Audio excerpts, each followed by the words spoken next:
الحمد لله وكفى وسلام على عباده الذين اصطفى أما بعد قال الله تبارك وتعالى في القرآن المجيد والفرقان الحميد وقذف في قلوبهم الرعب صدق الله العظيم وصدق رسوله النبي الكريم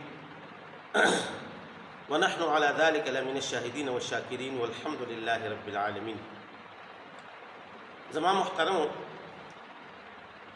دی آیات کریمه په دې ټوکړې کې الله رب العزت فرمایي چې دغه پزونو کې وقذف في قلوبهم الرعب، دغه پزونو کې الله پاک روح واچو. د دې آیات دا دې کې الله پاک د بنو نذیر هغه جلاوطنۍ ته اشاره کړې ده. دا جلاوطنی د جنگ احد په 3 هجری کې جنگ احد شوی دی. بعضی حضراتو دا جلاوطنی د جنگ احد نه مخکې لیکلي ده، بعضی د جنگ احد نه وروسته لیکلي ده. بهر تقدیر خو نبی علیه الصلاۃ والسلام د بنو امیر 2 کسان قتل شوي، د هغې دیت ورکولي. نو نبی علیه الصلاۃ والسلام بنو نذیر ته سوال جواب وکړو. بنو نذیر ته وویل چې تاسو هغې دیت کې مدد وکړئ. نو بنو نذیر چې دی نو هغې ووتل، وایي تاسو کینئ موږ راړو. نو بار لاړو خپله کې مشوره وکړه چې دا ښه موقع ده. نبی علیه الصلاۃ والسلام دیوال لاندې ناست دی، صحابه کرام هم سره دي. یو کس بره وخوري ګټه پرې راوغورځوي، دلته شهیدان کوي. نه کې یو کس وایي چې دا کار به زه وکړم. الله پاک د دې اطلاع نبی علیه الصلاۃ والسلام ته ورکړه. چې کله نبی علیه الصلاۃ والسلام ته اطلاع ورکړه، نبی علیه الصلاۃ والسلام سره د خپلو ملګرو مدینې منورې ته واپس راغلل. چې کله مدینې منورې ته راغلو، نبی علیه السلام اعلان وکړ، دې ته ووایي چې اوس زموږ د کلي نه مدینې نه وځئ، جلاوطن شئ وځئ.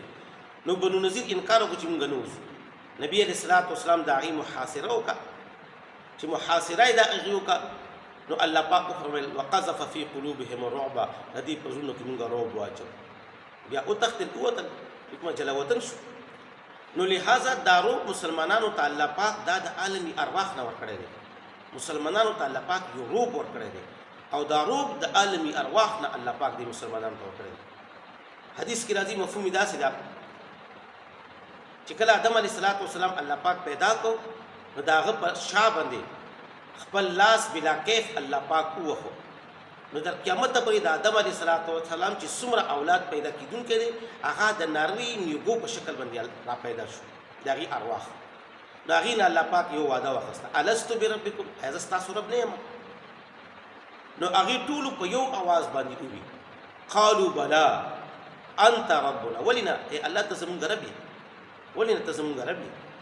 دلته مولانا ادریس کاندیلوي رحمت الله علیه ډېره عجیبه خبره لیکلې ده. اگر که هغه خو دې پورې لیکلې دا خبره چې بعضې ټیم کې ماشوم ته د خپل بچپن احوال یاد وي. نو هغه لیکلي دي چې په عالمي ارواح دغه واده په دنیا کې 3 کسان داسې دي چې هغې ته یاد ده. په هغې کې یو حضرت علي رضی الله تعالی عنه دی. حضرت علي رضی الله تعالی عنه فرمایي چې د عالمي ارواح واده ما ته یاده ده، او داسې راته یاده ده چې د هغې الفاظ اوس هم زما په غوږونو کې گونج کوي. او فرمایي چې دا صرف واده راته نه ده یاده، بلکې دا هم راته یاد دي چې ښي طرف ته مې څوک ولاړو په عالمي ارواح کې، او ګس طرف ته مې څوک ولاړو. او یو په هغې کې زنوني مصري رحمت الله علیه دی. هغه وایي چې ما ته هم د عالمي ارواح دغه واده یاده ده، او داسې راته یاده ده چې د هغې الفاظ اوس هم زما په دې غوږونو کې گونج کوي. او یو بل امام یې لیکلی چې هغه فرمایي چې ما ته واده هم یاده ده، او دا هم راته یاد دي چې هلته کې ما ته دا پته ولګېده چې په دې کې دا کسان دا به زما شاګردان دي.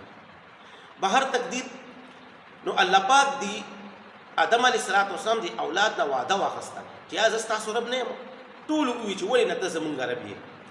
نو دلته یو سوال پیدا کېږي چې د آدم علیه السلام په دې اولاد کې خو صرف مسلمانان نه دي. نو که مسلمانانو دا جواب ورکو چې بلا انت ربنا، ته زمونږ رب یې، دا خو ټیک دی، ځکه چې مسلمانان دي الله پاک رب بني. خو د آدم علیه السلام په اولاد خو کافران هم دي.